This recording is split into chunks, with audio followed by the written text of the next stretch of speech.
আসসালামু আলাইকুম ওয়া রাহমাতুল্লাহি ওয়া বারাকাতুহু। সম্মানিত দিনী ভাই বোনেরা, আপনারা কেমন আছেন? আশা করি আলহামদুলিল্লাহ আপনারা সকলে ভালো আছেন। আজকে আমি আপনাদের সামনে বিশেষ একটি আমল নিয়ে উপস্থিত হয়েছি। এটা প্রায় মানুষেরই এরকম হয়ে থাকে। ঘুমের মাধ্যমে অনেকেই বোবা ধরে। সে কথা বলে কিন্তু কেউ শোনে না। মানে অনেক ঝগড়া স্বপ্নের মাধ্যমে হচ্ছে, কিন্তু সে বুঝতে পারতেছে না যে তার সাথে তাকে বোবা ধরা হয়েছে। তার বুকের মধ্যে সে বসে রয়েছে, কেউ তার কথা শুনে না। ঘুমের মধ্যে সে অনেক কিছু বলে, কিন্তু ঘুম থেকে জেগে উঠলে তাকে জিজ্ঞাসা করলে সে বলে যে আমি কিছুই জানি না। এরকম প্রায় মানুষের এরকম আছে। এটা কেন হয়? এটা হয় একটি ভুলের কারণে। যে ভুলটি আমরা করি, যখন আমরা বাথরুমে প্রবেশ করি, তখন আমরা বাথরুমের দোয়া পড়ি না। বাথরুমে দোয়া না পড়ার কারণে ওই বাথরুম থেকে বোবা জিন আপনার শরীরে স্বপ্নের মাধ্যমে আপনাকে চাপ দিয়ে ধরে, গলায় চাপ দিয়ে ধরে, বুকে চাপ দিয়ে ধরে। তখন আর আপনার কথা কেউ শোনে না।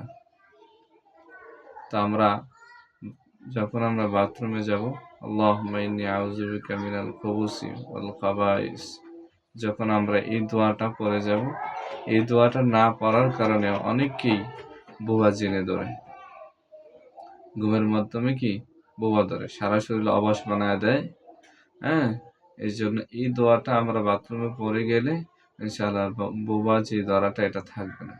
আরেকটা বিশেষ একটি কৌশল আছে, যেটার মাধ্যমে যাদেরকে বোবা আক্রমণ করে বা জবান বন্ধ হয়ে যায় ওই সময়, তখন আপনারা ঘুমানোর আগে একটা নিয়ত করতে পারেন।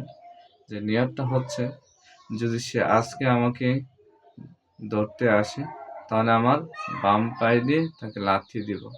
এই নিয়তটা মনে মনে করবেন, ইনশাআল্লাহ দেখবেন আপনি যখন সে বোবা ধরতে আসবে, তখন দেখবেন অবশ্যই আপনি বাম ঠ্যাঙে একটা লাথি দিবেন। আর লাথিটা পড়বে একটা বিড়ালের উপর লাথি পড়বে, কারণ বিড়ালটাই হবে একটা বোবা জিন। দেখবেন আপনার পশমের মধ্যে পড়বে, এবং একটা পশম বিড়ালকে লাথি দিলে যেরকম, এরকম লাগবে ইনশাআল্লাহ। তো বোবা জিন থেকে বাঁচার জন্য একটা বললাম আমল, বাথরুমে যাওয়ার সময় আমল করে যেতে হবে। আর দ্বিতীয় হচ্ছে, ঘুমানোর আগে নিয়ত করে ঘুমাতে হবে যে আজকে যদি আমাকে বোবা ধরে, তাহলে বাম ঠ্যাঙে একটা লাথি দিব। এই নিয়ত করে ইনশাআল্লাহ ঘুমাবেন, আর আপনাকে বোবা ধরবে না।